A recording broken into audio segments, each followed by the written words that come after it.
So apparently Borderlands 4 is in even more shit.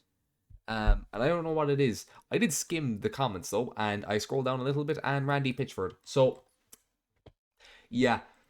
Admittedly this video is a bit older, but Four is let's coming out see. in just over a month from this video being made, and the game is said 2 weeks now, baby. to be likely one of the biggest releases of the year alongside Battlefield 4. I think Randy Pitchford, if I remember correctly, said that the people who spend $120 on this game will be shocked with the amount of content they get, like in a good way. Like they would have spent more money, which is okay. Borderlands 4 has really everything going for it: a cool art style, interesting RPG mechanics, new vault hunters, and of course, like always, Randy The new the new Vault Hunters aren't interesting. Like they're just not. You have some goth bitch. You have Harlow, who's related to one of the most annoying characters of Borderlands 3, the Trant brothers. You have a dude who's a knockoff of a fan favorite character, and then you just have Zane from Borderlands 3 if he had sex with Zero. Pitchford causing all kinds of problems yet again. But it's not just Randy, because later on I'll also talk about how Microsoft employees are now rallying a boycott to force Microsoft to cut ties with Israel over political conflicts too. I'm What? What does that have to do with Borderlands 4? Okay. seriously not kidding about that either. That's a real thing. But the gist of this video is that all of this and more is proving that the game industry cannot separate itself from political Politics, yeah. activists no matter really how hard they try. But this is from PC Gamer. Randy Pitchford says Borderlands 4 story is inspired by the sale of Gearbox, then glazes What? over and says it's about where we as individuals want to be on the spectrum of anarchy to fascism. What the fuck are you talking about? So Randy, who's being interviewed, brought up when asked the question as to how Borderlands 4 came to be, what inspired it, and then some. To which Randy said the question he first asked the team when developing the story of Borderlands 4 was this: what's the zeitgeist of the environment we're in? Oh, fuck me. Oh, Jesus Christ. Okay. The only thing was I've seen a bit of the gunplay. I've done my best to avoid seeing anything about the game, like actual gameplay wise. The gunplay looks good. If it's as good as 3, I will sink a lot of time into it. But I'll just tune out the story like I did for 3. Oh boy, here This is a great question to make a piece of shit. we go.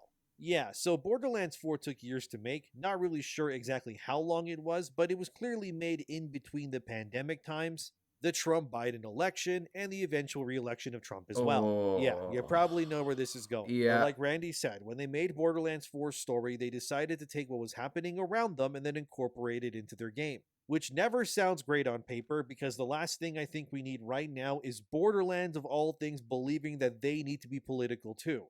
The story was also apparently inspired by the selling of Gearbox to Embracer Group and then the eventual rebuying of the studio back to 2K. Yeah, it was a mess to put it What the lightly. fuck do you mean it was inspired? What? After Embracer lost money and couldn't sustain itself, it led to Gearbox becoming independent, and then they eventually rejoined 2K again, where it's now a subsidiary to this day. When pressed further, Randy Pitchford would say this: there's this cultural and emotional shift in me personally, and at the studio, said Pitchford, what does it mean to trade some autonomy for organization? What does it feel like to move up and down the scale between autonomy and being organized, or even Randy, stop talking. I beg you. So many issues would go away if you just shut the fuck up. being controlled? Oh boy, here we go. But Randy had more to say. On one end of the spectrum, you have anarchy, and on the other end of the spectrum, you have fascism, totalitarianism, zero freedom. It's not just about societies, that's all of us as individuals to imagine where we want to be on that spectrum and how comfortable we are. Apparently, says Pitchford, we were going through that as a company. You can clearly Bro, it's not that deep.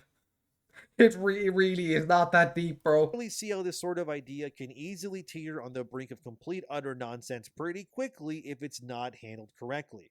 Look, okay, let's lay the groundwork at least. The concept of totalitarianism or fascism is really nothing new in video games to be tackled as a subject. Yeah, Final Fantasy VII, it's all the way whatever. back in the 90s, their entire story is technically about this too. Cloud and his team fighting against Shinra, a company that ruins the world's health for money gain. I get it. And also Sephiroth. But this is obviously not a real new concept of video games as a storyline, and personally, I don't think pushing against such concepts immediately means that your story will be any worse or better because of it. The fact remains, though, that the difference here is how game studios, especially narrative designers and writers, They have a lot of people who really shouldn't be writing who are writing. And I don't mean that from a sense of, like, I disagree with their political views or whatever. I mean that from the perspective of they're actually just genuinely shit writers.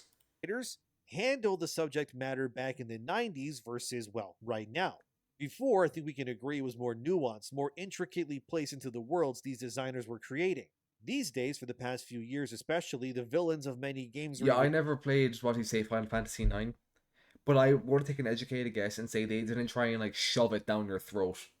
Like how, I think Bioshock is kind of a great example of this. Bioshock got about as close to shoving it down your throat as they physically could have.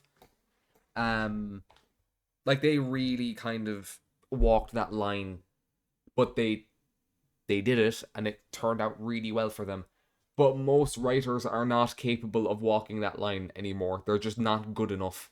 even movies And are something tells me that the Borderlands writers going off of 3 is yeah. directly inspired by what these people oppose in the real world within our time now, too. I mean, it's in movies too. Mickey 17, which came out this year, it looked good on paper, but when it actually released, many media Never heard of it. websites started describing the film's plot as an anti Trump bashing film that used Trump as inspiration for its villains, played by A-list Hollywood actors. And Amazing. following this narrative spreading, Mickey 17, once the dust settled around it, it lost around $75 million due to underperforming at the box office. The very obvious connection here was that the film was anti conservative and all of that, and therefore many people just didn't really want to support it. Then you had games like Dustborn, which was led by a Norwegian designer named Ragnar Tornquist. Hopefully I said that right, but anyways. And if you don't know, he's also very, very left leaning. Just looking at Dustborn, it becomes obviously. I think I watched 30 seconds of someone playing Dustborn. I don't even remember who it was, and I was like, this is the most nothing burger game I've ever seen. Very clear what they were trying to convey. But Ragnar Tornquist. Yeah, like I saw these characters and I said, oh, this game is going to be shit. And yeah. Viewed by a Norwegian newspaper back in 2018 before Dustborn was created, and was asked what the inspiration. There's unironically, if I look at a game and the characters are attractive, I'm like, that'll probably be a good game. Like Expedition 33, I looked at it and I was like, yo, these characters are kind of hot. I played it and I was like, this game is actual fucking cinema. Was behind Dustborn before it was announced, obviously, but he would say this. We discussed it today, actually, how we feel powerless. We are working on a game which will be a very angry political game. Unfortunately, I read the news from the moment I wake up and get angrier and angrier as the day goes. Okay, so you can't control your emotions or do something that would actually, like, not do something that actively harms you. You don't have enough physical restraint to not look at the news. Okay. I would go on a demonstration train for human rights, for social justice, because everything I feel is under attack from Trump, from the right, from the Republicans. When pressed further, That's the Ragnar same would thing. then say, Okay. I hope we can make it the game that will be our voice. We will shout out to the world. Games are usually not that political, but we want to mix. What do you mean games aren't? Some of the best games of all time are political. But they don't try and shove the politics down your throat. Best example, every Metal Gear, well, maybe not all of them, I haven't played all of them or watched all of them, but at least all the mainline ones are very political. But they just don't necessarily, like, shove it down your throat, or they don't use, like, right wing, left wing in the traditional sense. Bioshock, as I mentioned earlier, that's a very political game. If a game is good, if a game is political, you won't, and it's, like, actually good, you won't know it's political. Which is why you don't think games are political. You're a fucking idiot. Entertainment with politics. He continues, the goal is to have it out. Even fucking Fallout is quite political. 20 before. I know the new ones are, but 1 and 2 were pretty political. The next and they were well written. 3 was 3. New Vegas is very obviously political, but it is very well written, so it doesn't really matter. 4 wasn't written well, but I'd make the argument it is still kind of political. And then 76, I actually have no idea what's happening in 76, like, story-wise. So I can't comment on that. Make a difference. Spoilers, it did not make a difference. In fact, all Dustborn ended up doing was losing a lot of money, being made fun of by everybody on the internet. And if you go look it And up no on one played Steam it. right now, Dustborn has but one person play. Oh, 83 people? Wow, dozens of people came out for this. To be fair, that is 83 more than I would have thought, so I will give them that. It right now and didn't even How much money did it lose? I can't type. How much money did Dustborn lose? The dev's total profits was $2,500.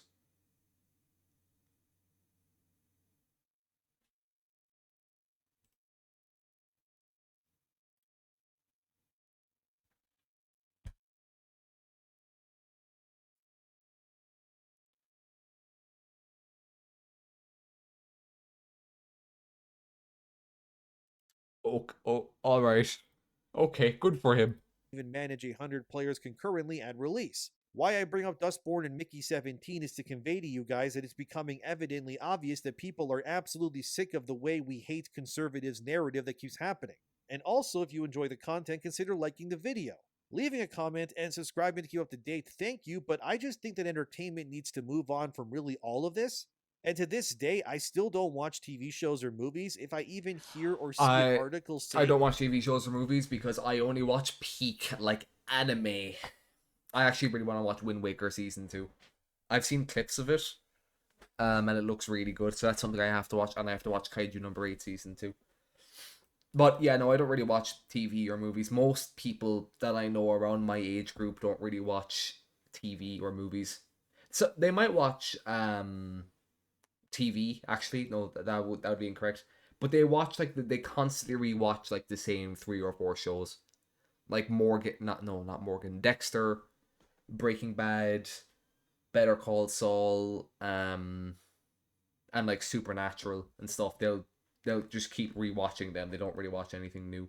that it's bashing these people or these Or people. The Boys is probably the newest. The Boys or Invincible would be like the newest things they watch.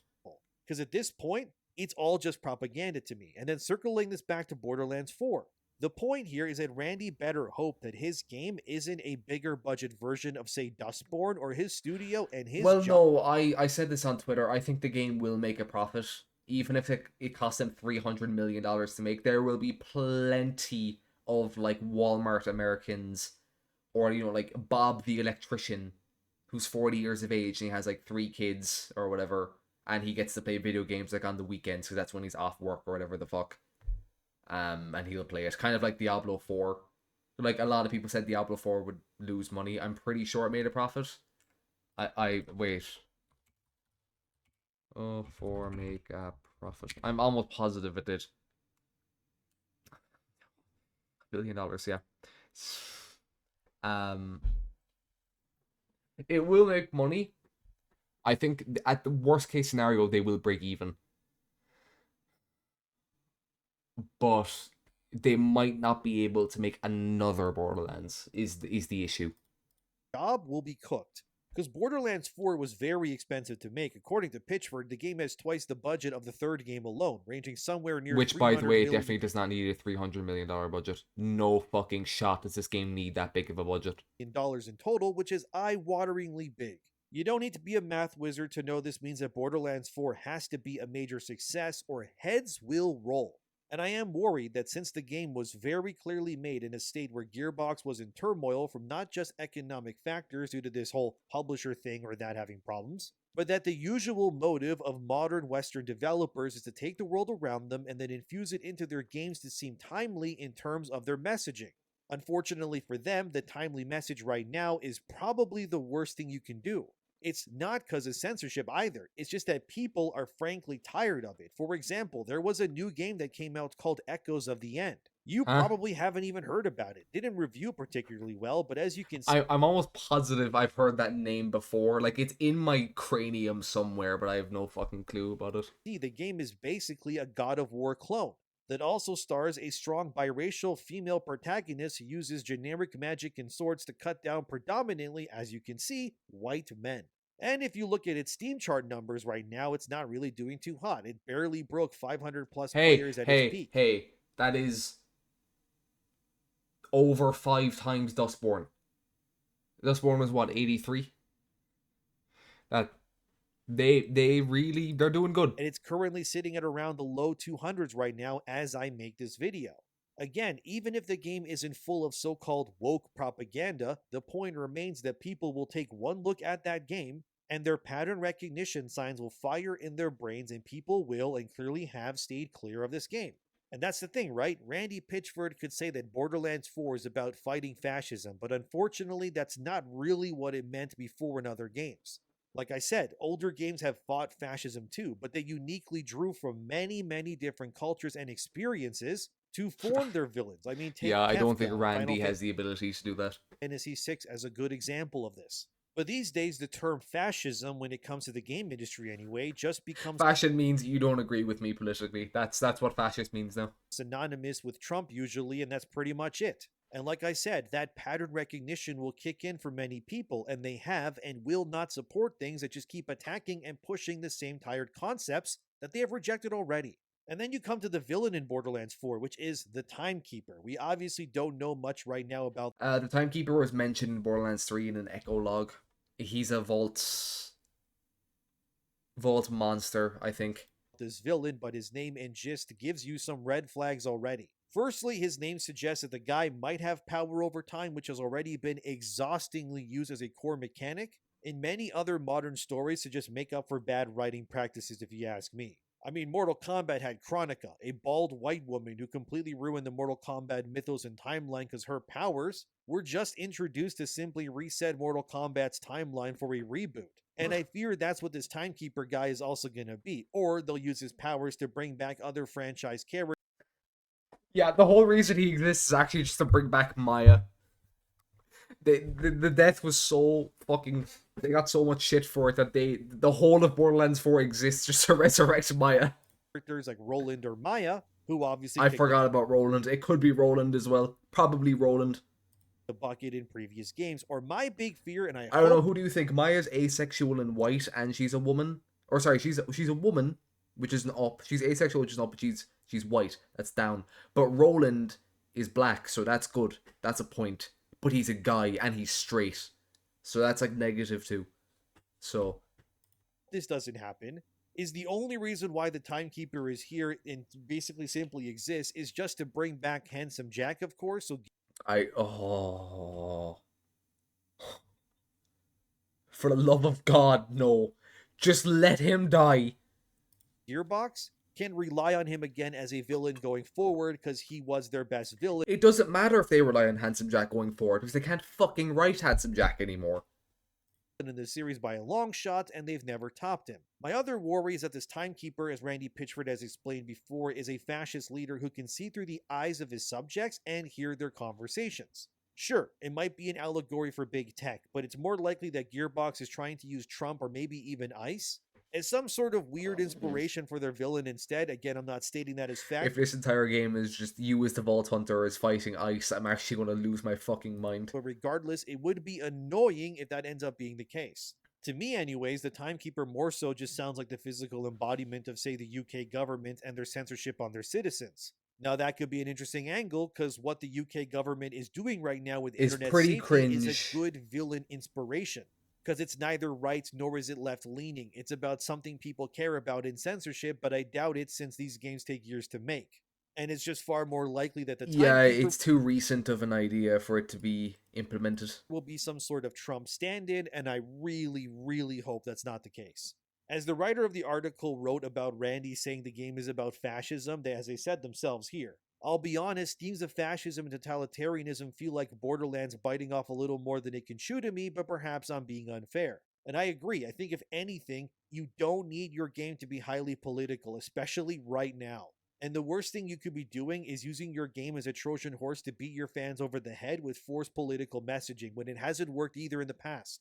Because, come on guys, the whole woke thing is dead. There's no point in trying to push that anymore. Society has largely moved on already, and at this point, it's just a losing battle. But frankly, I don't think because a lot everyone's of game fucking sick of it. No one wants to hear about that anymore. In the Western sense, seem to care or either ever way. really. It's like they're bitter that they lost the election. And they have now made it their personal mission to make everyone else's problem by turning every single piece of entertainment that they can into some weird propaganda simulator. Again, like I said in another video about Borderlands, Randy Pitchford needs to stop talking about this game like full stop. Because every time he opens his mouth, it's just another problem that gets formed, and I truly hope that Borderlands 4 is a great game. I hope that it's not some weird woke propaganda masquerading as a Borderlands game, because we've had enough terrible stories in the I'm franchise. sorry, is this the fucking backstory of the Siren? She was a fucking Walmart clerk and then someone tried to shoot her, so she unlocked her magical space witch superpowers. And it's really time to get this series back on track. But as it stands right now, I'm not so sure, but they're really not the only ones. This then brings me to Microsoft and how Arcane Leon is protesting and boycotting their owners over working with Israel of all things. As seen here from GameSpot, that is genuinely what it's titled. Arcane Leon wants Microsoft to cut ties with Israel. Like, wow, alright then, so what is happening now? Well, more activism. As seen here, the reason why Arcane Leon wants Microsoft to cut Are you guys really positive you want to be pulling this move? Microsoft has already got fired like 5,000 employees a few months ago, and I'm almost positive they're willing to fire more if you're causing problems for them. ties is apparently that Microsoft is allowing Israeli troops to use their Azure cloud platform to drop airstrikes on people in Gaza. Although apparently the rebuttal is there is no proof of this actually happening, and this has now led to Arcane Leon's union to form together and write a letter to Microsoft to sever all ties with the war on Gaza, as you can see here. And Arcane Leon then claims what Microsoft has become involved in here, again, allegedly, according to Microsoft, it hasn't been 100% proven, but Arcane If there's no evidence, like 100%, I don't really give a fuck. is clearly considering it to be true, obviously, is that their accomplices Wait, in is Arcane the vampire too, people? the No! lives being taken within Gaza by helping Israel. Like I said, guys, nuclear territory subject matter, I know, but Arcane Leon, by the way, are currently developing Marvel's Blade game, Oh, I which don't you give a probably shit. saw. It got announced a few years back. They've also worked on things like Dishonored and more. And as seen here, Okay, no, they're not working on Bloodlines 2. I thought they were. That's the Chinese room. Oh, they made Still Wakes the Deep. And Dear, I heard good things about Dear Esther, but I never played it. They made Amnesia. Oh, a Machine for Pigs. That one's iffy. Okay, they have a decent track record, but none of those are shooters, though. Which is a bit, you know, iffy. And their publishers are the same people who publish Hearts of Iron. Okay. Interesting. Arcane Leon is demanding everyone who is pro Palestine to boycott any and all Microsoft games and services in response to this information. They're literally going to war with their owners who pay their bills. Yeah, it's a mess. And the demands of Arcane Leon are as seen here. They want Microsoft to pull out any funding or support from Israel immediately. But they also want Microsoft to denounce the war on Gaza as well. They also demand that Microsoft uphold the right to free speech so that these people at Arcane and beyond can speak on these topics Without in the getting future fired. without fear of repercussions. Now, look, this is a mess. However, it needs to be said that as of now, Microsoft denies this despite the pushback. I'm not going to defend Microsoft. That's why they have lawyers. They can deal with that mess themselves. Yeah, I'm not. But I'm what's not defending a fucking multi-billion-dollar corporation. They can do it themselves. But if there's no concrete evidence, I also just do not care. going on here adds to what I said when it comes to Borderlands 4 and such as well, which is that there is clearly an overabundance of political activism when it still comes to the Western gaming industry today. Oh, And these bro, people don't worry about it. They're all getting fired. Give it 5 years and none of them will have a job anymore. They'll be back at McDonald's. who are responsible for making video games first are instead making it their jobs to instead be activists first. Which I don't know if that's even something they're allowed to do here, but who knows? The point is that for too long, the Western game industry has become filled to the brim with activism. They've hired hundreds of these people at all of their studios across the board for years now. And now the very people that they have hired are now trying to destroy them within, which is why I don't really feel bad for even a second for people like Microsoft. Because they did this to themselves. You guys kept hiring people who were clearly activists first, and maybe game developers third or even fifth down the line of importance. And when you hire people who care more about politics and such, you get what you deserve. You I'm get not saying shit. that Yeah. Arcane Leon is in the wrong here. It's in their right to do this technically, and I'm sure that Microsoft can't even really fire them because if they do, they'll probably have an even bigger problem on their hands. But the case still stands that Microsoft did this to themselves by allowing their company to be filled with these kinds of people for years. It's sort of like a guy who owns a store that's full of wood sculptures and then purposely releasing a colony of termites into his store because he doesn't want to be seen as against termites. Now his whole store is getting eaten alive. And if he calls them out, he's going to be called a bigot. Like, you did this to yourselves. As it states here, Well, yeah, no, people are caring less, so they are getting fired more and more. And they have to make their own indie studios, and they realize that no one actually cares about them. the GameIndustry.biz article that initially broke this story, as Arcane Leon told them in an interview, Microsoft has failed both its teams and its customers by being actively complicit of the invasion and war crimes happening in Gaza.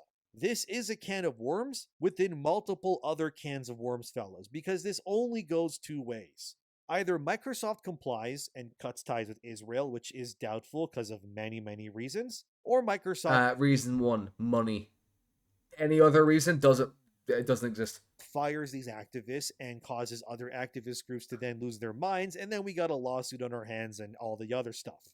And really, the point of this video is that whether you're Randy Pitchford trying to talk about politics or capitalism or fascism Just stop letting Randy talk. Put him in a box until the game comes out. When the game is out, people have bought it, then he's allowed to speak. or totalitarianism and how it affects your ties to your But until Borderlands then, game just give him the somehow, equivalent of like a chastity belt, but like for his mouth.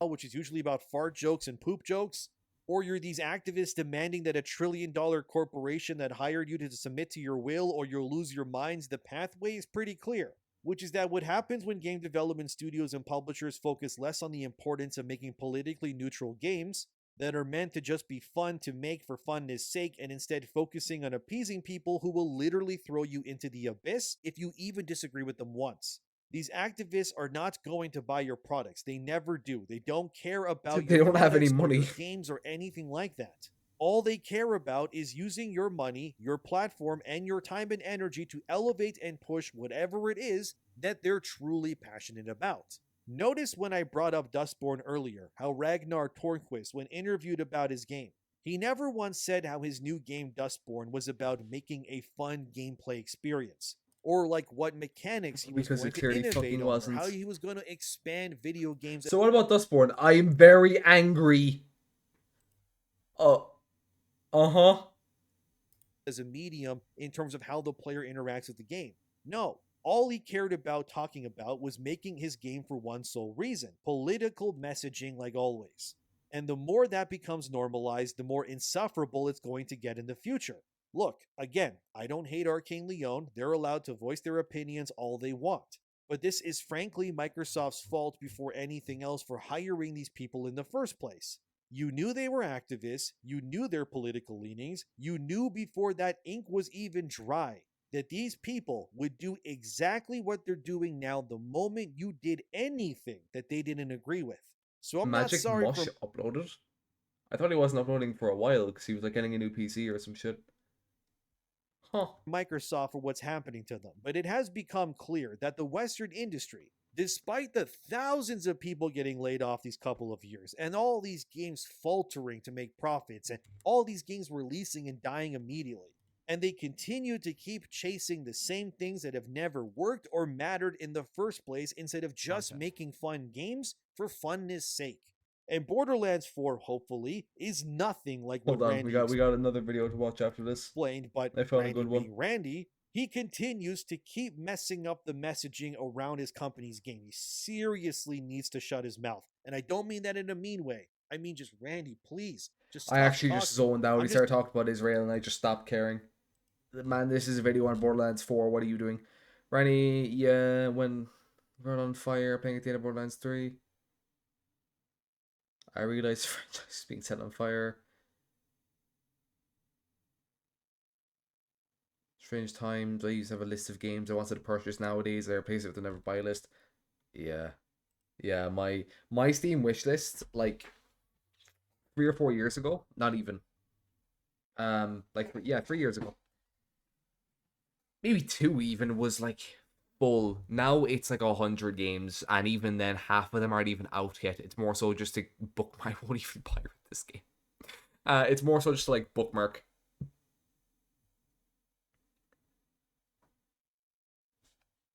I think the only games I have on it that I actually will play is Borderlands 4, the solo leveling game, because, like, come on, I have to. The Outer Worlds 2, Bloodlines 2. I think that's it, really. That's all I'm actually looking forward to. Um yeah, decent video, bro. You were fine until you started going on about fucking the Israel thing, and I just stopped caring. Um I'll be back in a second.